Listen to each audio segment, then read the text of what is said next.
Bonjour à tout le monde, mon nom est Karim Ganame, je suis le chef de la cybersécurité chez StreamScan. Nous sommes une compagnie de cybersécurité basée à Montréal. Nous développons des technologies de cybersécurité utilisant l'intelligence artificielle pour détecter les cyberattaques dans les réseaux informatiques. Par exemple, nous avons sur le marché un système de type XDR qui vient avec plusieurs modules, notamment un module de détection prévention d'intrusion. On a aussi un EDR qu'on va utiliser pour sécuriser les endpoints dans les réseaux. Et on a aussi un SIM qui permet de collecter et analyser les logs dans les infrastructures réseau. Nous avons aussi un SOC basé à Montréal qui surveille 24 heures sur 24 la sécurité des réseaux des organisations. Nous faisons aussi de la réponse aux incidents. Par exemple, des compagnies qui se font hacker, notamment des cas de ransomware, qui nous appellent à l'aide. Nous les aidons de bout en bout à gérer l'incident et à nous assurer que les compagnies reviennent en production le plus rapidement possible. Nous sommes aussi spécialisés en cybersécurité pour la défense. Notamment, nous accompagner des organisations à se conformer à la certification de cybersécurité de la défense américaine qui est CMMC. Nous aidons aussi les compagnies qui sont des fournisseurs de la défense canadienne à se conformer à la certification CPCSC, qui est la certification, l'équivalent de la certification CMMC, mais pour la défense canadienne. Donc, nous sommes aussi certifiés CMMC niveau 2. Nous faisons de l'accompagnement depuis plus des organisations dans ce domaine de la défense depuis plus de 4 ans maintenant. Nous avons en interne des ressources qui sont spécialisées, qui sont certifiées, qui peuvent aider les compagnies à se conformer à CMMC. Donc, aujourd'hui, nous allons parler de CPCSC niveau 1. Donc, globalement, les États-Unis ont créé la certification CMMC qui vient avec 3 niveaux de certification. Si vous avez accès à des données considérées comme étant des FCI, donc les informations sur les contrats fédéraux américains, vous devez obtenir la certification CMMC niveau 1. Si vous avez accès à des données plus sensibles, qu'on va appeler les CY pour contrôle, informations contrôlées mais non classifiées, vous devez aller chercher CMMC niveau 2 ou niveau 3. Le Canada a créé sa propre certification de cybersécurité, mais basée sur le même référentiel que les Américains. Donc, la certification CPCSC canadienne a aussi 3 niveaux de certification. Donc, la base de toutes ces certifications, c'est le standard américain NIST 800-171. Les États-Unis ont décidé que CMMC se ferait avec la révision 2 et le Canada a choisi la révision 3 du NIST 800-171 pour créer son programme de certification de cybersécurité. Donc, ce qu'il faut retenir ici, c'est que la certification américaine est en cours de mise en œuvre. La certification canadienne est également en cours de mise en œuvre. Donc, le gouvernement canadien vient de publier un guide d'auto-évaluation de la certification CPCSC niveau 1. Donc, globalement, dans le contexte du Canada, toutes les compagnies doivent absolument se faire auto-évaluer au niveau CPCSC niveau 1. Une fois que vous avez le niveau 1 qui est mis en œuvre, il est prévu bientôt la mise en œuvre du niveau 2, mais ce n'est pas encore effectif. Donc, pour l'instant, toutes les compagnies qui sont des fournisseurs de la défense canadienne doivent se concentrer sur l'obtention de la certification CPCSN niveau 1. Pour cela, il y a un guide d'auto-évaluation qui a été créé par le fédéral qui vient d'être mis en ligne. Donc, nous allons parcourir ce guide-là pour vous aider, pour que vous soyez à mesure de le remplir pour déterminer est-ce que vous pensez que vous êtes conforme à CPCSC niveau 1. Si c'est le cas, c'est parfait. Si ce n'est pas le cas, ben vous allez voir les écarts que vous avez. Vous allez ensuite les corriger pour ensuite obtenir un score parfait qui vous permet de montrer à la défense canadienne que vous respectez les différents requis. Donc, pour rappel, dans le contexte de la mise en œuvre de ce programme de certification CPCSC niveau 1, une fois que vous vous êtes fait auto-évaluer, que vous êtes prêt, vous allez entrer dans l'information dans le système d'approvisionnement Canada. Donc, on va voir maintenant quels sont les différents requis qui sont concernés. Par exemple, pour ce cas spécifique-là de CPCSC niveau 1, la bonne nouvelle, c'est qu'il n'y a pas beaucoup de requis à respecter. Vous en avez 13 contrôles à respecter. Par exemple, le contrôle 1, qui est la gestion des comptes, dit que vous devez en interne pouvoir déterminer quelle est la liste de toutes les personnes qui sont considérées comme étant des utilisateurs du système. Dans le jargon de la défense, quand on parle des systèmes, on parle de l'ensemble des applications, des serveurs, des machines qui collectent, traitent ou stockent des données qui viennent de la défense canadienne. Donc, pour le contrôle numéro 1, Q1 ici, c'est est-ce qu'en interne, vous savez exactement quelle est la liste des personnes qui sont autorisées à accéder à ces données de la défense canadienne? Est-ce qu'en interne, vous avez un processus formel qui permet de déterminer, de gérer plutôt le cycle de vie des utilisateurs, par exemple, la création des utilisateurs, la suppression des utilisateurs, la modification des utilisateurs? Est-ce que vous avez un processus formel qui permet de gérer tout ça? Si c'est le cas, c'est une bonne nouvelle, vous allez chercher des évidences supplémentaires, par exemple, prendre des copies d'écran, par exemple, de votre domaine contrôleur qui montrent qu'effectivement, vous avez la liste des utilisateurs que vous connaissez. Puis, vous avez aussi un processus qui permet de gérer les cycles de vie des utilisateurs. Ça va servir comme évidence ici. Donc, pour le contrôle numéro 2, on parle de l'application des contrôles d'accès. L'idée, c'est que vous montrez qu'en interne, vous avez un processus formel qui est en place pour l'approbation des demandes d'accès à l'environnement qui collecte, stocke ou traite des données de la défense canadienne. Donc, ici, il va falloir que vous montrez que vous avez un processus en place et que lorsqu'un employé rentre dans votre organisation ou du moins un employé a besoin d'accéder à des données de la défense, il y a quelqu'un qui fait une demande d'accès, la demande va être approuvée par quelqu'un d'autre avant que l'accès soit créé. Donc, pour le requis 3.1.2, vous devez remonter comme évidence un billet de demande d'accès, par exemple, qui a été créé dans le cas où un nouvel employé est arrivé chez vous, qu'il a besoin d'avoir accès aux données. Le billet a été assigné à quelqu'un qui l'a approuvé et ensuite l'accès a été créé. Pour le contrôle numéro 3, on parle ici de l'utilisation des systèmes externes. Dans le jargon encore de la défense, un système, c'est une plateforme, plutôt un système externe, c'est une plateforme qui est à l'extérieur de votre organisation sur laquelle vous n'avez pas de contrôle et qui permet ou peut stocker des données de la défense. Autrement dit, par exemple, il y a des applications à l'extérieur qui peuvent être des bases de données, des CRM ou tout autre type d'application qui peuvent stocker des données de la défense. Si vous avez des gens à l'intérieur qui utilisent ces plateformes, il faut que vous vous assurez qu'il y ait un contrôle strict qui est en place, de telle sorte que la liste de tous ces systèmes externes qui peuvent stocker les données de la défense, il faut que la liste soit connue, de telle sorte qu'on s'assure que s'il arrive que les données soient publiées sur ces sites externes, évidemment, il y a une approbation interne qui soit faite avant. Donc, le requis numéro 4, c'est le contrôle du contenu des sites qui sont accessibles au public. Ici, on va parler de manière plus générale, par exemple, les réseaux sociaux. Est-ce que si quelqu'un en interne dans votre organisation décide de publier des données qui vous appartiennent, donc des données de la défense américaine, et plutôt de la défense canadienne, si quelqu'un décide de les publier, par exemple, sur les réseaux sociaux, est-ce que vous allez le savoir? Est-ce qu'il y a un processus en interne où quelqu'un doit approuver la publication avant que les données soient publiées? Si c'est le cas, ça permet quelque part de s'assurer que les risques sont faibles qu'il y ait une publication non autorisée. Donc, idéalement, dans ce contexte-là, ce que moi, je vous recommande, c'est que vous avez quelqu'un qui agit en interne comme étant le gardien des données de la défense canadienne. Donc, si un employé doit publier des données à l'extérieur, par exemple l'équipe de marketing, toutes les données qui doivent être publiées, tous les postes vont passer entre les mains de quelqu'un en interne qui va les vérifier, qui va s'assurer qu'il n'y a aucune donnée de la défense qui est concernée. Puis si c'est le cas, elle vous donne l'approbation. Après l'approbation, les données pourront être publiées. Donc, l'idée ici, c'est vraiment d'éviter qu'il y ait des publications non autorisées, que ce soit de manière accidentelle ou de manière intentionnelle, mais toujours est-il qu'on veut s'assurer qu'il y ait un contrôle strict qui soit mis en œuvre de telle sorte que les données de la défense ne soient pas publiées ou ne soient pas accessibles au public. Donc, le contrôle numéro 5, ce que ça dit ici, c'est que vous devez toujours vous assurer qu'il y ait des mécanismes de contrôle d'accès qui soient en place, de telle sorte qu'avant qu'une personne puisse accéder aux données de la défense, il y ait une identification de l'utilisateur, il faut qu'il y ait une authentification et qu'effectivement, lorsqu'une personne a accès à ce système-là, chaque utilisateur va avoir par exemple son compte personnel pour accéder au système et en tout temps, on doit pouvoir assurer ou identifier qui a eu accès au système. Donc, ça suppose que, idéalement, chaque utilisateur a un compte qui est personnel qui lui permet d'accéder à ces données-là.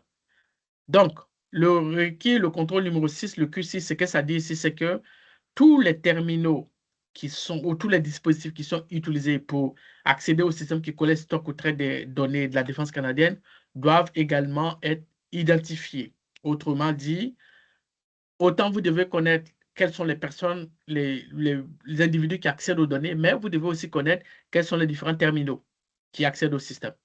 Donc, le contrôle 7 dit que pour l'accès à votre environnement, qui collecte, stocke ou traite des données de la défense canadienne, il faut qu'il ait l'authentification multifacteur. Autrement dit, dans le cas où vous permettez, par exemple, l'accès à ces données-là à distance, par exemple en VPN, il faut absolument qu'il y ait l'authentification multifacteur qui soit mise en œuvre avant que les utilisateurs puissent avoir accès à ces données-là.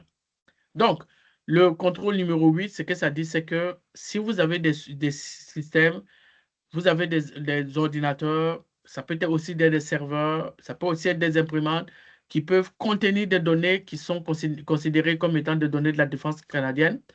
Avant la mise au rebut de ce système-là, il faut que vous vous assurez qu'il n'y a aucune donnée de la défense qui peut se retrouver entre les mains des tierces parties. Autrement dit, par exemple, avant de mettre au rebut un ordinateur dont le disque dur contient les données de la défense, on va s'assurer de sortir le disque dur, de le détruire de manière sécuritaire, de telle sorte qu'une personne non autorisée ne puisse pas avoir accès. Dans le deuxième scénario, vous avez, par exemple, des documents sous forme papier. Mais si vous imprimez des documents sous forme papier, avant de le mettre au rebut, assurez-vous de les déchiqueter de telle sorte qu'une personne non autorisée ne puisse pas avoir accès. Le contrôle 9 vous dit, pour les locaux qui stockent les données de la défense, il faut que vous assurez qu'il y ait une autorisation formelle pour l'accès à ces différents sites physiques-là. Autrement dit, n'importe qui ne devrait pas pouvoir rentrer dans les locaux qui stockent les données de la défense américaine.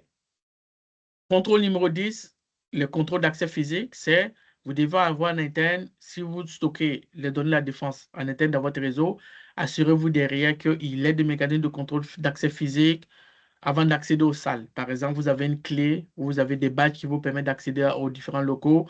Vous allez vous assurer que lorsque vous avez des visiteurs qui rentrent dans votre organisation, vous soyez en mesure de les identifier, puis de les suivre pour faire en sorte qu'ils ne puissent pas se retrouver dans des zones qui peuvent contenir des données de la défense canadienne.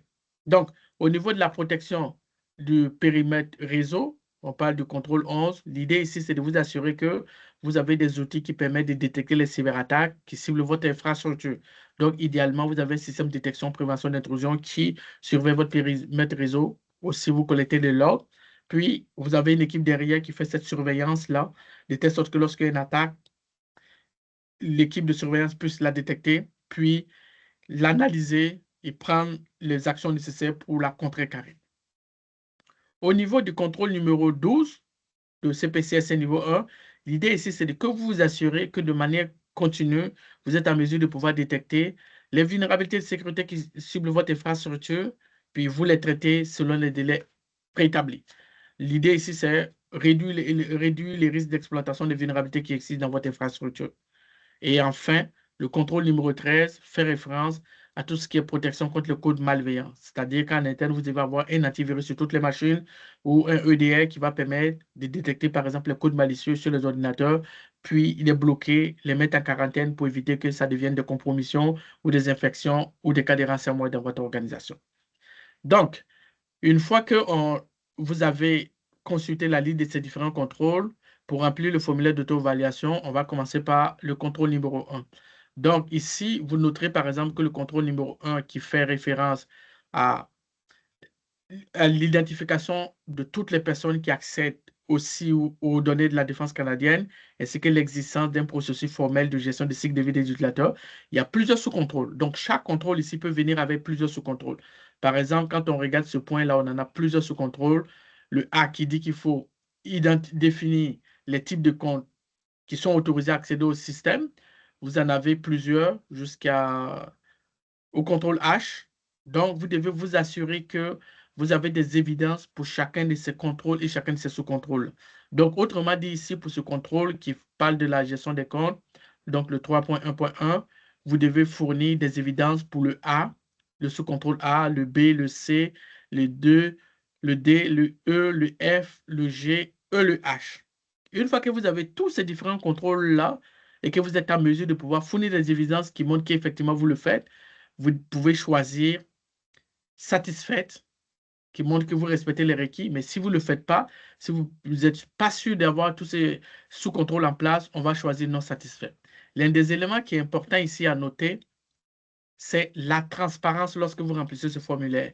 Parce qu'une fois que vous remplissez le formulaire, vous allez devoir mettre le résultat dans le système d'approvisionnement Canada. Si vous dites que vous respectez tous les différents requis, donc vous êtes censé obtenir être conforme à CPCSC niveau 1. Si se trouve que vous avez un incident de cybersécurité qui vous cible et que la défense canadienne fait des investigations et peut se rendre compte que les résultats que vous avez fournis ne sont pas exactement ce que vous avez appliqué, ça veut dire que quelque part, vous avez menti. Donc, si vous êtes considéré comme ayant menti par rapport à cette obligation, vous pourrez avoir des conséquences. Donc, moi, ce que je vous recommande fortement, remplissez le formulaire au mieux de votre connaissance. Si vous n'êtes pas sûr de respecter un requis, mettez-les en non satisfaite. Ensuite, corrigez l'élément en question, puis refaites une auto-évaluation pour avoir un score parfait ensuite avant de mettre votre résultat final dans le système d'approvisionnement Canada. Donc, supposons que vous respectez ces requis-là, vous allez passer au requis suivant. Donc, le deuxième requis, 3.1.2, fait référence à l'obligation d'avoir des approbations des accès avant que les utilisateurs ne soient créés dans l'environnement qui permet de collecter, traiter ou stocker les données de type CY. Est-ce que vous avez ce process-là en place? Si c'est le cas, vous devez fournir une évidence. Comme je disais tantôt, une évidence, ça peut être de montrer un billet qui indique un nouvel employé est rentré, il y a une demande qui a été créée, la demande a été approuvée par quelqu'un, puis ça a été assigné à l'équipe de TI, l'accès a été créé. Donc, cette chaîne de, de, de courriels, ça pourrait être des courriels qui montrent que c'est mis en œuvre, ou vous avez un billet qui est créé qui indique ces différentes étapes, va servir ici d'évidence pour montrer que cette pratique-là est quelque chose que vous faites en interne. Si c'est le cas, on va choisir satisfait. Si ce n'est pas le cas, on va choisir non satisfait, encore toujours appliquer de la transparence. Donc, supposons que vous êtes satisfait ici, ce contrôle est satisfait, on va passer au contrôle numéro 3 qui parle de l'utilisation des systèmes externes. Systèmes externes, ce sont les systèmes qui sont hors de votre contrôle, hors de votre réseau et sur lesquels il se pourrait qu'on puisse stocker, collecter, stocker ou traiter des données de la défense canadienne. Donc, on va s'assurer ici que vous avez la liste de tous les systèmes externes qui sont autorisés, si c'est le cas, parce que vous pouvez décider qu'il n'y a aucun système externe sur lequel vous stockez les données de la défense canadienne. Si vous les stockez, il faut connaître la liste, il faut vous assurer qu'il y a un contrôle strict qui est en place, de telle sorte que les données de la défense canadienne ne puissent pas être publiées sur des sites qui ne sont pas dans la liste de ceux que vous avez autorisés. Si vous avez un process formel, si vous avez des évidences qui montrent que effectivement c'est une pratique qui est faite chez vous, vous allez passer à l'étape 3. Donc, ici, l'idée de contrôle sur le contenu accessible au public 3.1.22, c'est en réalité de montrer que vous avez en interne un processus formel qui permet de s'assurer que une personne de votre organisation ne peut pas publier les données de la défense américaine sur un site web accessible au public, par exemple les réseaux sociaux, LinkedIn, Facebook et autres, sans qu'il y ait une approbation en interne. Dans la bonne pratique, c'est que moi, je vous recommande ici, vous avez en interne une personne qui est choisie comme étant le garant, donc le gardien des données de la défense américaine. Donc, chaque fois qu'il doit avoir une publication, à l'extérieur, vous faites approuver votre publication par cette personne-là, puis elle va effectivement vérifier qu'il n'y a pas les données de la défense, puis elle va vous donner l'autorisation avant que la donnée soit publiée. Donc, si vous avez en place un tel processus, c'est une évidence claire qui montre qu'effectivement, vous respectez ces requis. S'il ne l'avez pas, il faut que vous le mettez en place. Si vous le mettez en place, ben, vous êtes conforme à ces requis, on va sélectionner satisfaite. Donc, concernant le requis 5 sur l'identification, l'authentification et la réauthentification des utilisateurs, ici, l'élément clé, c'est de toujours s'assurer que lorsque vous accédez au système, vous avez un compte utilisateur, vous avez un mot de passe, vous allez vous authentifier, on va vous identifier dans le système pour valider que c'est effectivement vous, puis vous allez pouvoir avoir accès au système. Donc, ça suppose ici que les utilisateurs, les utilisateurs du système soient connus. Et donc, vous ne devez pas utiliser de compte générique. En tout temps, on doit pouvoir savoir qui a eu accès au système. Donc, une fois que vous avez un processus en place pour ça, vous allez pouvoir choisir satisfaire et passer au suivant. Donc, en plus ici, ce que ce requis dit, ce contrôle, ce que ça dit, c'est que les dispositifs que vous utilisez pour accéder aux données de la défense doivent aussi être authentifiés. Autrement dit, si vous avez un ordinateur, vous avez l'utilisateur qui doit s'authentifier lui-même, mais l'ordinateur que vous utilisez aussi pour accéder au système, il faut qu'il ait une authentification de cet ordinateur-là. Si c'est quelque chose que vous faites, on va choisir satisfait, puis on passe à l'élément suivant. Obligatoire, l'authentification multifacteur. L'idée ici, c'est de dire, chaque fois que vous accédez, par exemple, à distance à l'environnement qui collecte, stocke ou traite des données de la défense canadienne, il faut que vous vous assurez qu'il y ait une authentification de type multifacteur. Si vous n'avez pas d'authentification multifacteur en place pour tout ce qui est accès VPN à votre réseau, vous ne pourrez pas être conforme à ces requis-là. Donc, ça va être un contrôle que vous allez devoir corriger. Supposons que c'est quelque chose que vous faites. On va choisir satisfait et on passe au contrôle suivant. Donc, le contrôle 8 fait référence à la mise au rebut des différents systèmes. Vous avez des machines, par exemple, à l'interne que vous devez mettre au rebut pour diverses raisons. Par exemple, la machine est défaillante, vous n'avez plus besoin de l'ordinateur. Vous devez vous assurer que le disque dur qui stocke les données de la défense le disque dur est détruit de telle sorte qu'une personne non autorisée ne puisse pas avoir accès. Donc, on va s'assurer de faire cette destruction-là. On va garder des évidents de la destruction en question. Puis si c'est quelque chose que vous faites, c'est parfait. Si vous ne le faites pas, vous allez devoir, en termes de correction, vous allez devoir le considérer comme étant un écart que vous allez devoir corriger.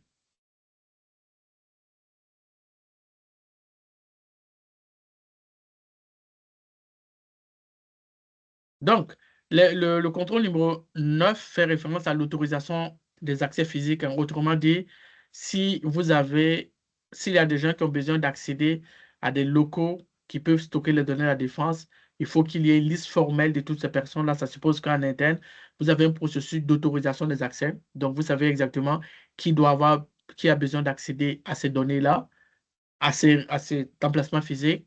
Puis donc, la liste doit être identifier, elle doit identifier de manière claire quelles sont ces personnes-là. Puis évidemment, quelqu'un doit approuver les accès pour qu'on puisse les permettre de pouvoir accéder aux locaux en question.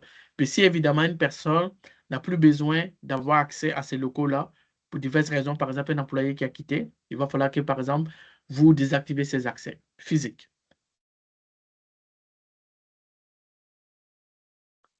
Autre requis, le numéro 10, c'est le contrôle d'accès physique. Ce que ce requis vous dit, c'est lorsque vous avez des locaux qui peuvent contenir ou qui contiennent des données de la défense canadienne, il va falloir que vous ayez en interne des mesures qui vous permettent de pouvoir limiter les accès non autorisés. Par exemple, vous avez des mécanismes d'accès par batch dans votre réseau. Lorsque vous avez un visiteur qui vient vous rendre visite, vous gardez un registre des accès de ces visiteurs. Vous devez escorter les visiteurs dans votre lieu physique pour s'assurer que n'importe qui ne puisse pas accéder à des parties qui peuvent contenir des données qui sont considérées comme étant sensibles. Donc, si vous avez un processus formel, vous tenez un registre, vous avez un plan d'escorte de vos visiteurs, vous pouvez être considéré que vous êtes conforme à ces requis. Évidemment, vous devez respecter tous les sous-contrôles qu'on a ici, le sous-contrôle A jusqu'au sous-contrôle E. Puis lorsque c'est en place, on choisit satisfait et ensuite, on passe au contrôle suivant. Donc, le contrôle 11 fait référence à la protection du périmètre réseau. L'idée ici, c'est que vous devez disposer d'outils qui vous permettent de protéger l'entrée de votre réseau, donc un système de détection, prévention d'intrusion, par exemple, qui analyse tout le trafic qui rentre et sort de votre réseau pour détecter les attaques. Évidemment, ces détections doivent être surveillées par une équipe. Ça peut être, par exemple, une équipe de SOC externe ou ça peut être fait en interne, mais l'idée de manière globale, c'est il y a des attaques ici en continu de votre réseau, vous devez les détecter, puis les analyser pour déterminer est-ce qu'il y a des cas d'attaque. Si c'est le cas, on va les éliminer. Donc, si vous avez des mesures de protection du périmètre réseau qui sont en place, par exemple, en termes d'évidence, ça peut être de copies d'écran de votre système de détection d'intrusion, des billets qui ont été créés dans le cadre de la surveillance de votre sécurité. Ça, c'est des choses qui vont servir là. Autre point aussi qui va être important ici, c'est la segmentation de votre réseau. Donc, l'idée ici, c'est non seulement vous surveillez qu'est-ce qui se passe, mais votre réseau est bien segmenté aussi, de telle sorte qu'il y a plusieurs zones qui font en sorte que même si il arrive qu'une personne malicieuse arrive à rentrer dans votre réseau, mais elle ne puisse pas passer d'une zone A vers une zone B sans qu'il y ait de contrôle strict qui soit en place. Donc, si tout ça c'est en place, vous respectez ces différents requis de protection du périmètre des réseaux, 3.13.1, on va choisir satisfait. Donc, le contrôle 12, c'est la correction de tout ce qui est vulnérabilité de sécurité.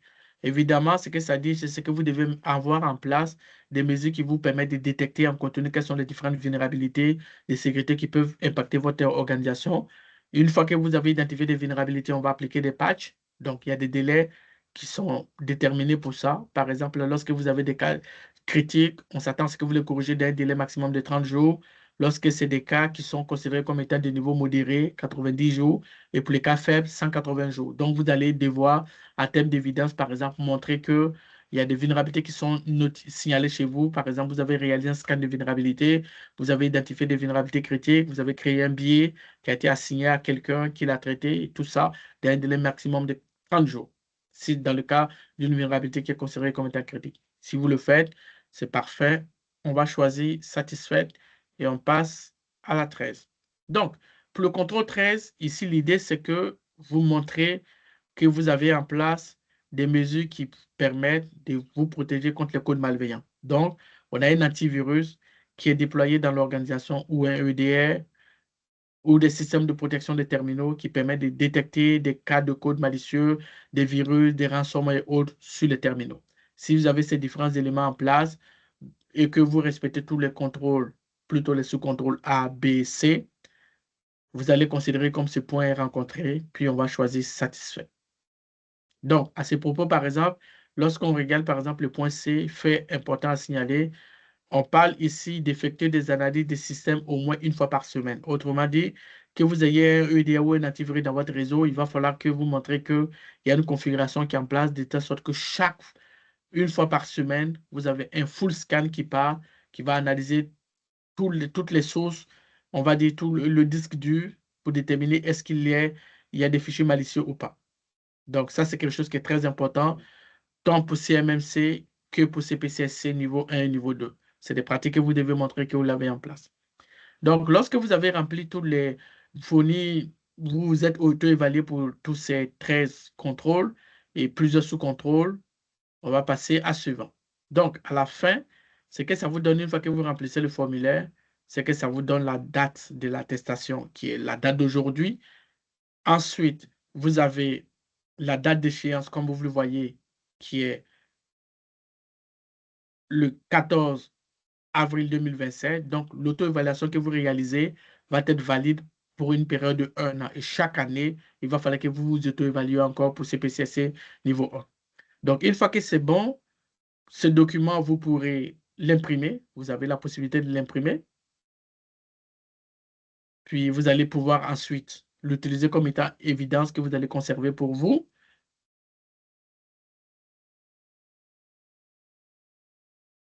Et une fois que vous l'avez terminé, vous pouvez tout simplement considérer que vous avez réalisé votre auto-évaluation pour CPCSC niveau 1.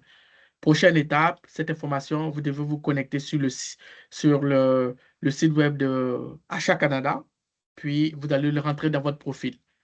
Autre chose très importante, évidemment, dans cet exercice que nous venons de faire, nous avons considéré que tous les différents éléments sont rencontrés. Donc, vous avez en place tous les 13 contrôles et sous-contrôles.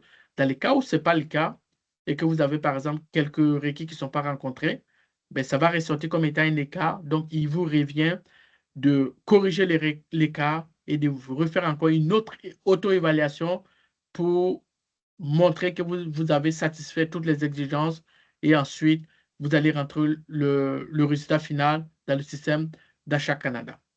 Donc, on va faire par exemple un petit exercice pour, par exemple, considérer que le taux dernier, par exemple, on ne satisfait pas le taux dernier.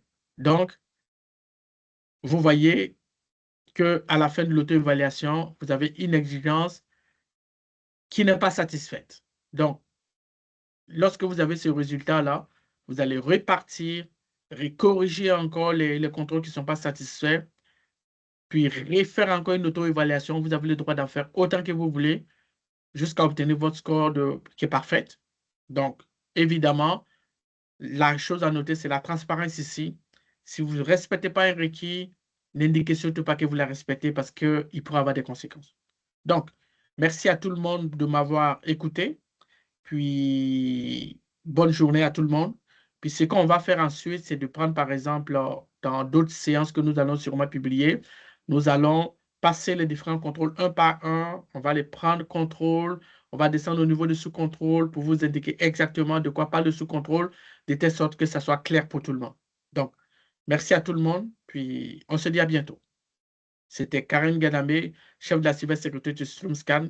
Puis ça m'a fait plaisir aujourd'hui de vous présenter le système d'auto-évaluation de la certification CPCSC niveau 1 du gouvernement fédéral canadien. Merci à tout le monde.